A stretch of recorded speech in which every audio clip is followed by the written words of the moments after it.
你这干什么呀？我穿裙子了，我现在可以跟我姐说实话了。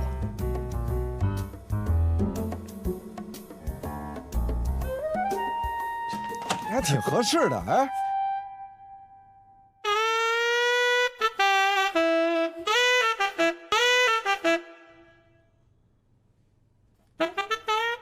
姐，你别误会啊！哎，姐，你回来，我跟你说啊，你别误会啊，他是这么回事，你过来坐下。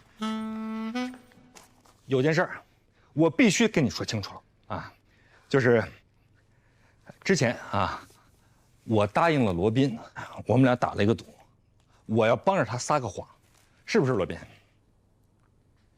我当时就跟你开个玩笑。没想到你还当真了！不，君无戏言。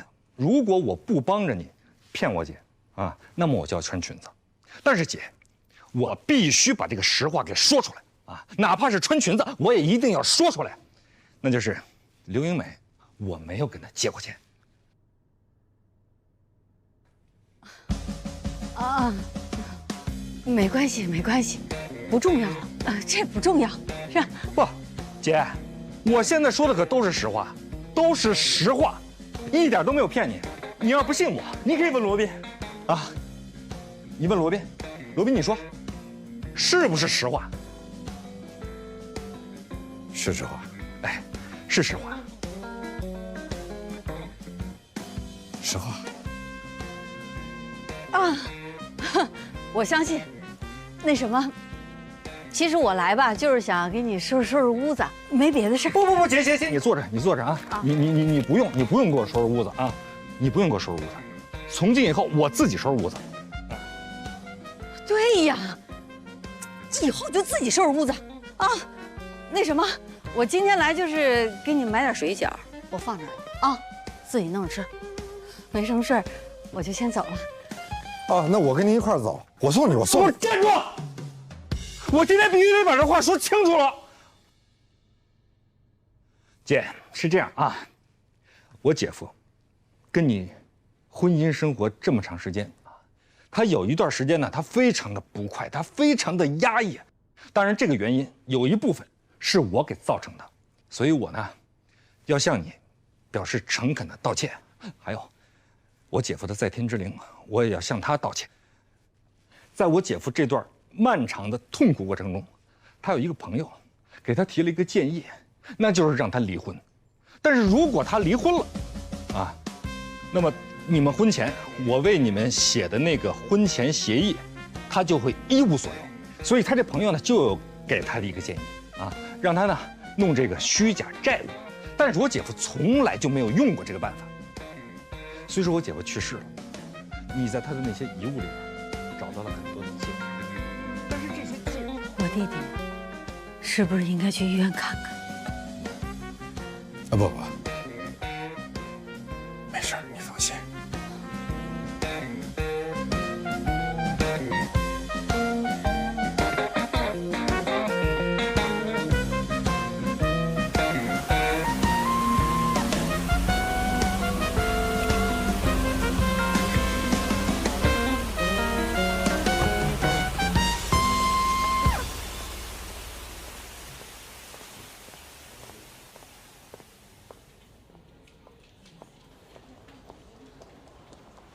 罗老师，怎么了，慌慌张张的？麦飞他被拘留了，他扇了保姆一个耳光。如果光是扇了一个耳光，不至于拘留吧？保姆验出了轻伤。那就不是拘留那么简单了。故意伤害轻伤，处3年以下。他绝对不是故意伤害。走吧，我陪你去。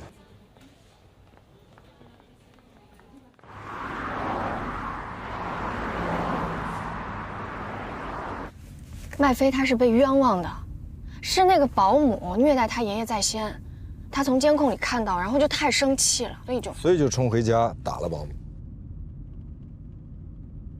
亏得还是一个律师，一点法律常识都没有。保姆虐待老人可以去报案啊。是，他当时就是有点太冲动了嘛，所以。那监控视频呢？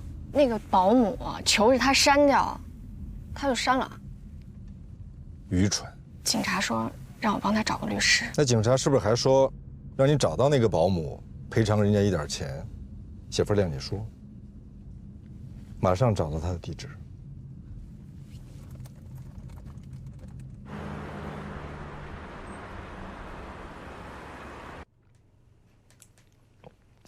怎么，二位来解决问题来了？好，那我就给你说道说道。昨天晚上把我老婆从他们家赶出来，你们也看见了啊，把我老婆打成什么样了？2颗牙都给打掉了。请您好好想一想，如果是您，您看到您的父亲被人虐待，您是不是也会有点情绪失控呢？咱这是一码归一码啊。我老婆跟我说，那老头就欠揍。你说这么大的人了，连个尿尿都不会，啊，还不如个猫狗呢。我老婆刚给他把裤子穿好，他就尿了。你说又给他换上，他又尿了。你说这不诚心的折腾我老婆吗？啊？您这2颗牙是什么时候掉的？啊，昨天当场给打掉的。不可能！怎么不可能？他自己都承认打人了，跟警察都认了。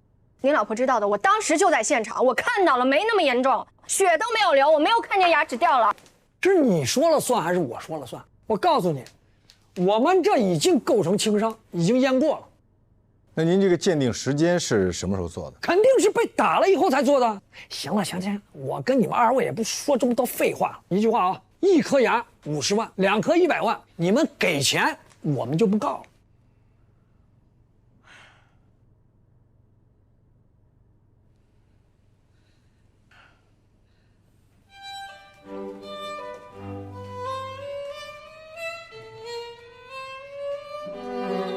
您太太这牙，如果我没猜错的话，应该是拔的吧？拔的不是打掉的那2个。那是哪2颗？您能给我看看吗？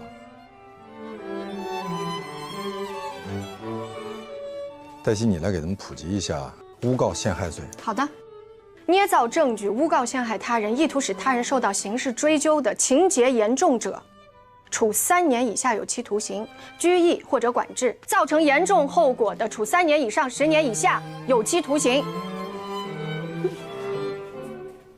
我们不告了，那打就打了，他就。我想你们到现在还没闹明白，他没有打你，我们不追究你们的刑事责任已经很客气了。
你在干什么？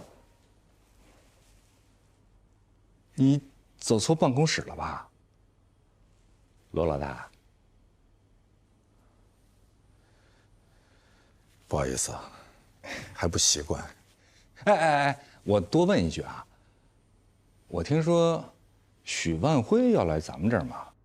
是啊，他会带来新的客户，然后你就许给他，到了这儿就做高级合伙人。你到底想说什么？你知道蓝红为什么离开律所吗？上海有几家外资所请我，都是高级合伙人。恭喜你了，我还在犹豫。别犹豫了，多好的机会啊！好好干，到时候我给你搞一个盛大的离职 party。对不起啊，我一会儿再过来。没事儿，我已经没事了，就是来告别的。盛大的离职 party， 我刚才听见了。不必了，谢谢。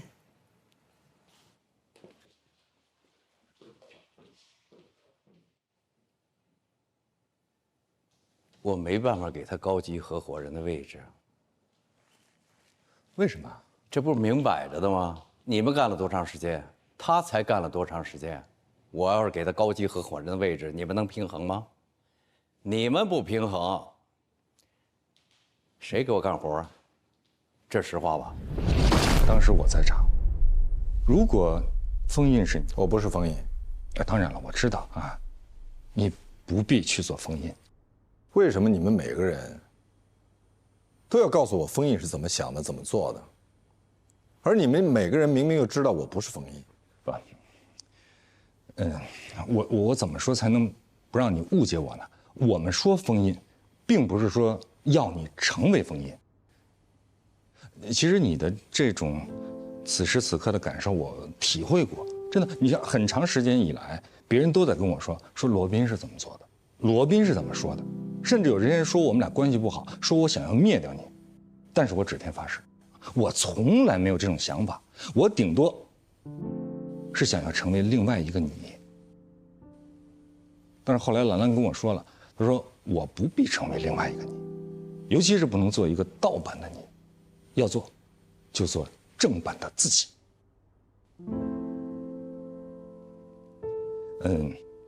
我跟你一样啊，我们都是那种受人滴水之恩当涌泉相报的人，所以呢，我怕还不起别人，所以我也不受别人的恩赐，所以我的朋友也很少。我不用为了维系朋友关系而去做自己不喜欢做的事儿，自己不愿意做的事儿，让谁失望都不要让自己失望，这是我父亲教给我的。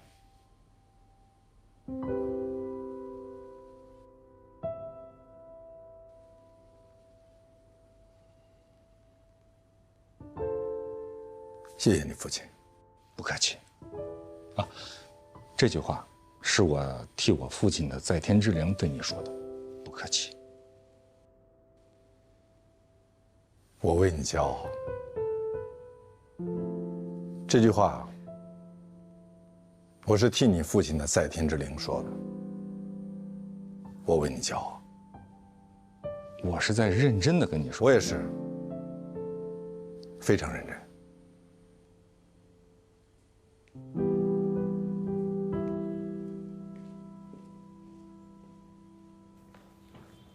罗主任，丽娜不在吗？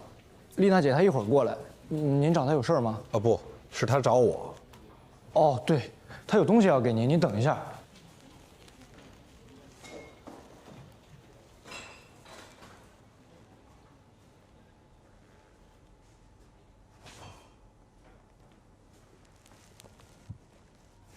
丽娜姐说，您觉得哪张适合挂在合伙人墙上，您就选哪张，您定。不好意思打扰了，找丽娜还是找我？找你。你让她自己定吧。啊，什么事儿？柯东要换人，换谁？焦恩。焦恩。那有没有可能约到他？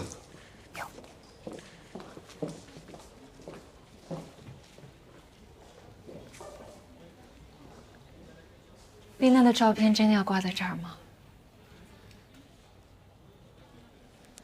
还没公布，我还在考虑中。权益合伙人或者类似的职位。我约好交案的时间告诉你。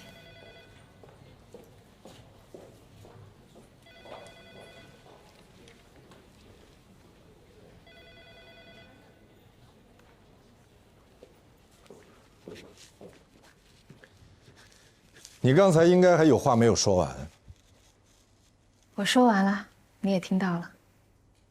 我只听到了你跟我说，你真的要把丽娜的照片挂在合伙人墙上吗？好吧，那我可以说的更明确一点，你别介意。你说，我不介意。我喜欢全景，因为我喜欢这里公平纯粹的工作环境。虽然别的律所也有这样的先例，不是律师也可以做权益合伙人，但是在全景不应该有这样的先例，至少现在不应该有。你的意思是，我不应该提拔丽娜？你当然应该提拔丽娜，她忠心耿耿、劳苦功高。可她不是律师，她是你的秘书。如果你轻易的就让她做了全景的权益合伙人，我想大家都会觉得不公平、不妥当。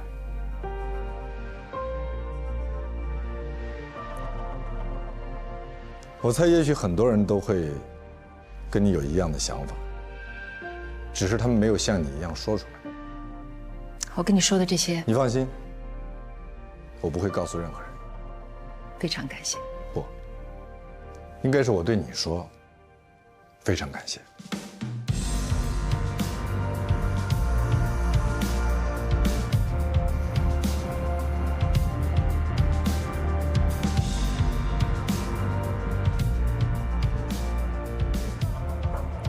哎，老大，我来是想跟你说，许万辉可以来，但是不能一来就做高级合伙人。您说什么？你听到了？可是我已经跟许万辉说了，他是我哥们儿，您是答应过我，我是先问过您才跟他说的。抱歉，我当时并没同意，但是可能让你误以为我同意了，所以我来就是跟你明确一下。老大，那这样，您看您能不能同意1年以后让他当高级合伙人？如果他业绩可以达标的话，当然。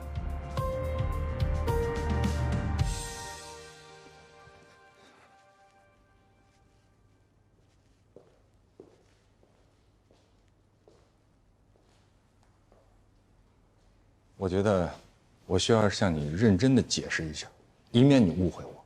来，你坐。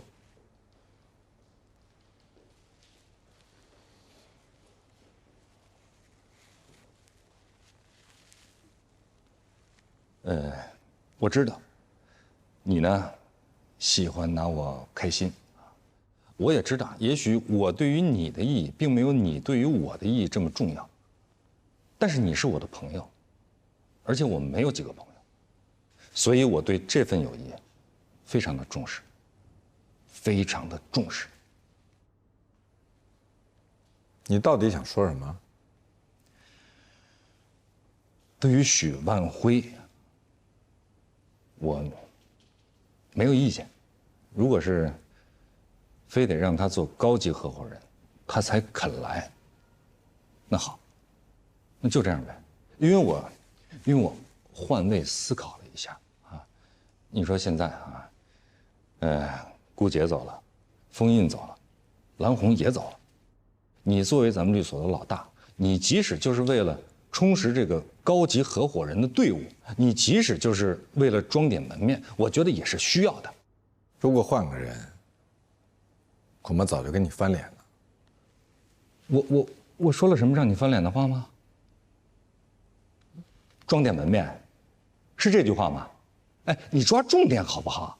我不是说你再装点门面，我是说你即使是为了装点门面，那我也同意。我不同意。你说的对，让谁失望，也不应该让自己失望。所以我已经跟他们说了，许万辉可以来，但绝对不能是高级合伙人。我就知道你不会让我失望的。喂，能不能正经点？他不能过来就当高级合伙人的，要不然我们这些人怎么办？赶紧去忙吧。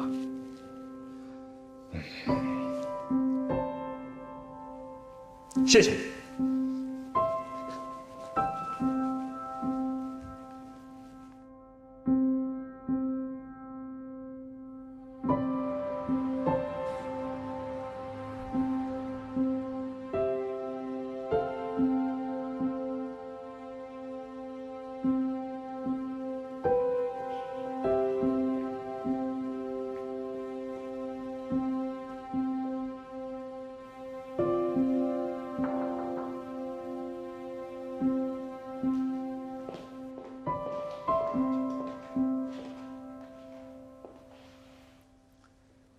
什么事儿？我感觉您好像有心事啊。你从哪儿感觉出来我有心事儿？那您大晚上喝什么咖啡啊？喝咖啡就代表有心事儿啊？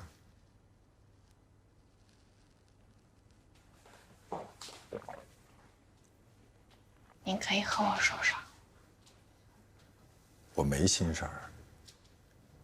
你有事儿吗？我是过来感谢您的，为什么感谢我？为您每一次匡扶正义，除恶扬善。够响亮的啊！嗯。那请你以后再站在正义那边的时候，能不能也稍微站稳一点儿？别老是让我拼了命的匡扶你。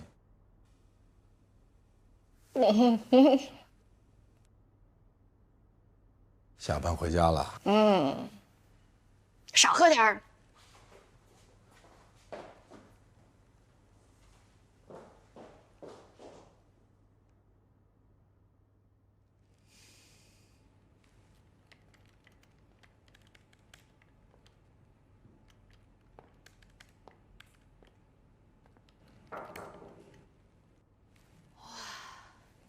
等一下，给我3秒，让我享受一下这种有人敲门的感觉。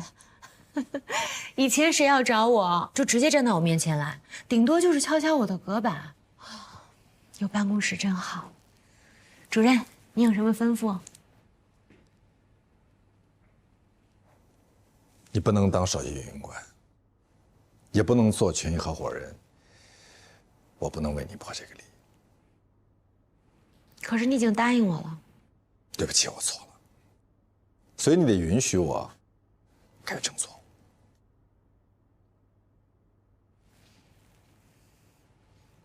我要是不允许呢？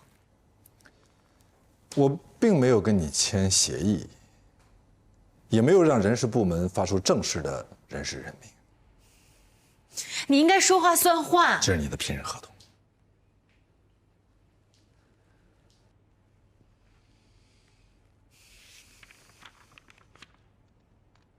行政总监，在我心里，你是一个真正的行政天才。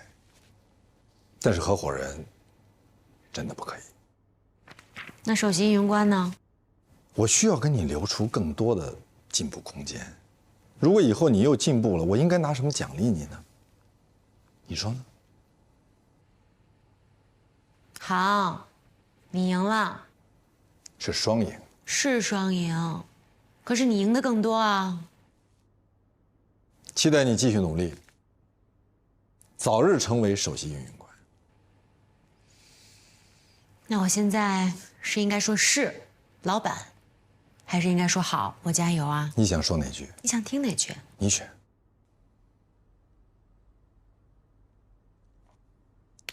是，老板。好，我加油。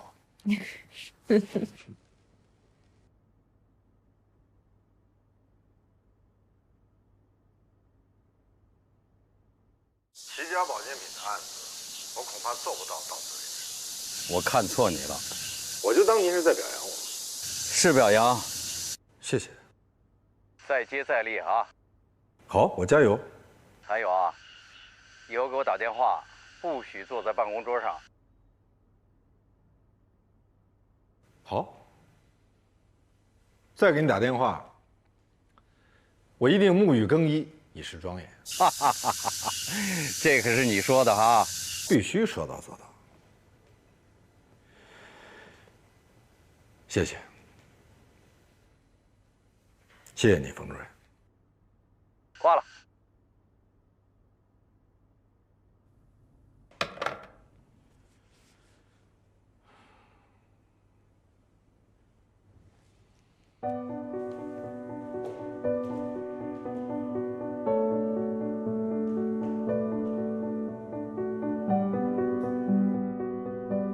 我们走吧，另起炉灶。我不喜欢逃避。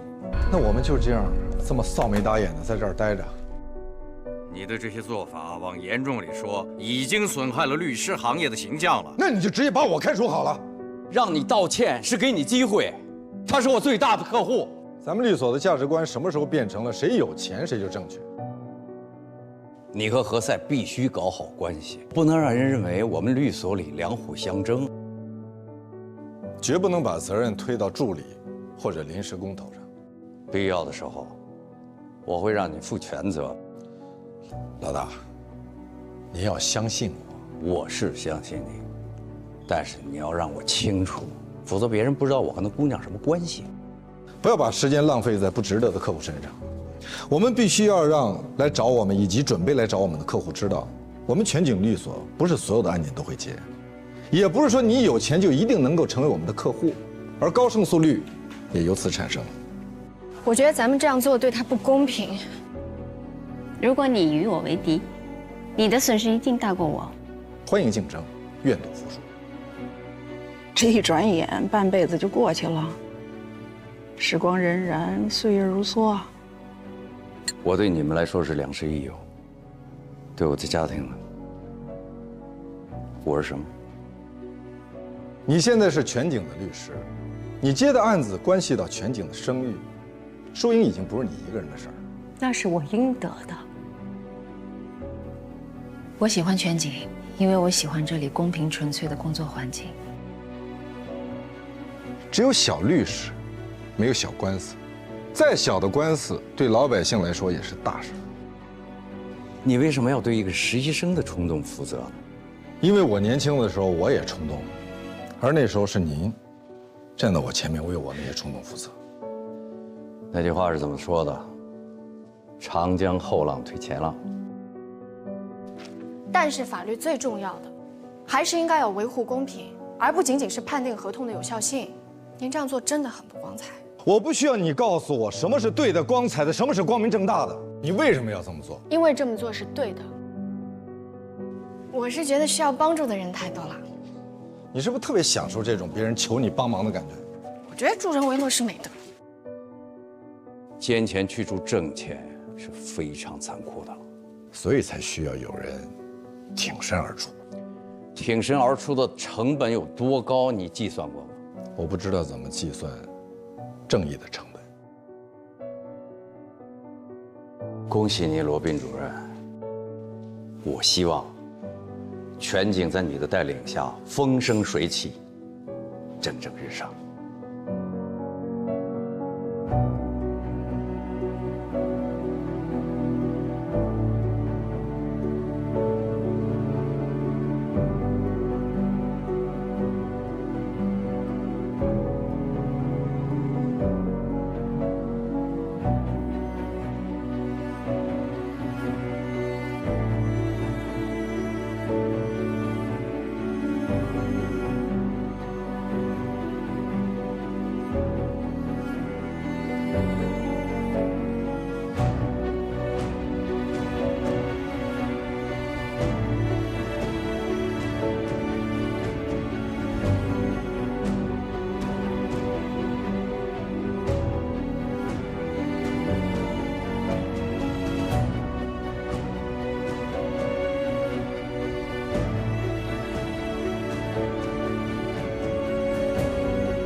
今天天气不错。是啊，秋高气爽，一个收获的季节。我觉得你应该说呀，这是一个值得记住的日子。因为我跟你在这儿是偶遇吗？实际呢？实际这是经过我精心的设计的。你看，今天是你作为掌门人的身份，第一次召开全体会议，所以这是一个值得记住的日子。你看等将来咱俩老了啊，住在养老院里，咱俩就会说起啊，你还记得那天吗？咱们俩一块下的车，啊，然后我们一起呢在办公楼下相遇了，然后我们走进了这栋办公楼，之后召开了一个重大的会议，而这个会议呢，改变了律所的命运，改变了所有的人的命运。看来我得去找丽娜谈谈。哎，不是丽娜跟我说的，那是谁啊？我问了司机。那我要换掉司机。不是你的司机，是我的司机。恰好呢，咱们俩的司机都住在望京。那看来我要裁撤整个司机班。你不能这么做啊！你现在是上任伊始，你就大开杀戒，这对你不好。大在，你知道吗？之前啊，我了解了一下我们的运营成本，真的实在太高了。那你也不能裁掉司机班。我没有说裁掉，我说的是裁撤。裁撤的意思是，以后合伙人的司机啊、秘书这些行政成本，律所不再承担。那我的司机呢？跟大家一样，合伙人自己负责。那你的司机呢？我是主任嘛，这就不对了。这就大大的不对了。官兵应该一致嘛，不能说你是主任啊，你司机的费用就由律所来承担，而我是高级合伙人啊，我的司机就由我自己来负担。可是我已经把律所的大部分客户，包括我自己的，都分给你们了呀。哎，但不是所有的案子它都赚钱呀，对吧？比如说公益服务啊、法律援助啊，如果你这么做了啊，那就没有人再去做什么这个帮助老百姓啊这种普通案子，没有人去做公益了。不，律所会专门成立一个公益事业部，由律所养着。那我去公益事业部。可是公益事业部没有司机、秘书这些配置。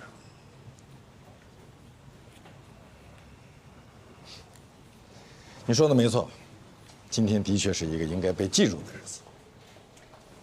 天气真的不错，我等着你说秋高气爽呢。要变天了。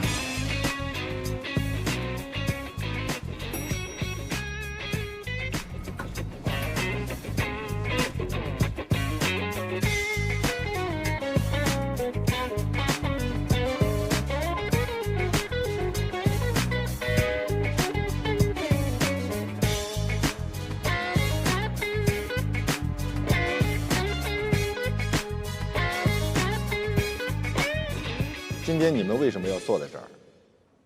而我为什么又站在这儿？我快速地回忆了一下，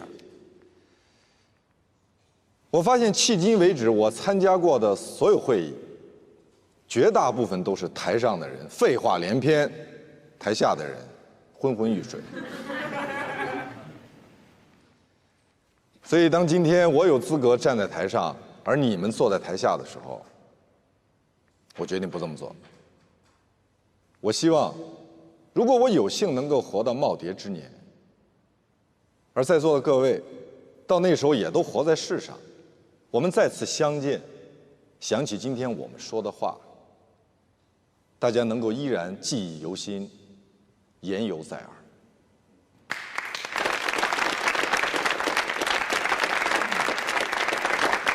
首先，我们要做出一些改变。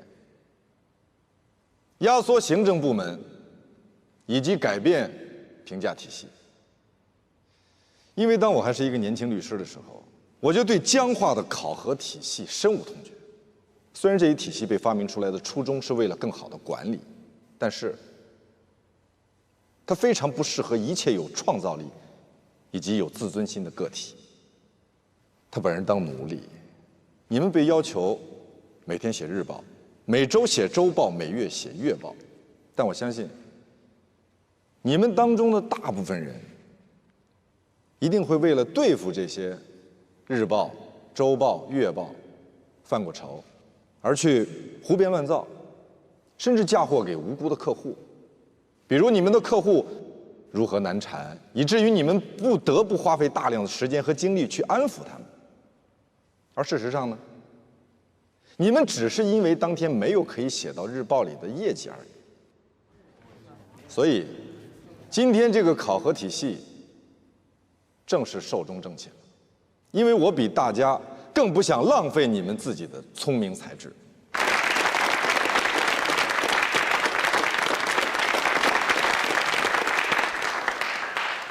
但是啊，这并不代表就不需要考核了。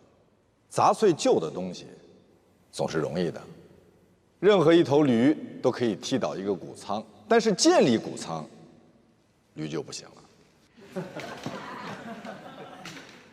这几天呢，我一直在思考，如果把全景比喻为一艘船，那么现在我就是船长。我要带着大家到什么地方去？这就是通俗的战略。全景的战略是什么？未来几年我们全景要成为一个什么样的律所？而在座的每一位又对自己的未来有一个什么样的职业期待？请诸位原谅，我不敢在这儿承诺你们在座的每一位都能实现自己的人生目标，获得自己想要的幸福生活。因为有些人的目标实现是以丧失良知为前提，有些人的幸福生活是建立在他人的痛苦之上。而我不希望你们中的任何一个人成为这样的人，我自己也耻于与这样的人为伍。今天我站在这儿所说的每一句话，都发自肺腑。所以我希望你们每一个人都能知道，都能清楚地知道我的目标，也希望你们能够认同我、支持我、赞同我的观点。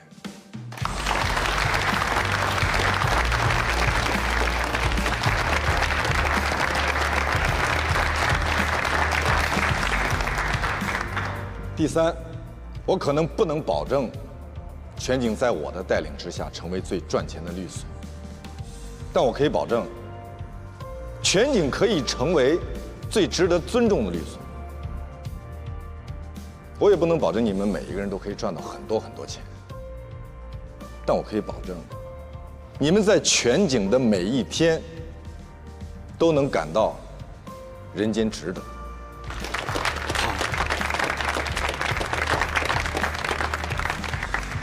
作为船长，我不能保证我们全景未来会一帆风顺，我也不能保证我们全景未来不会遇到大风大浪，但我保证，我一定会尽我的全力，为大家挡风遮雨，奋不顾身，一往无前。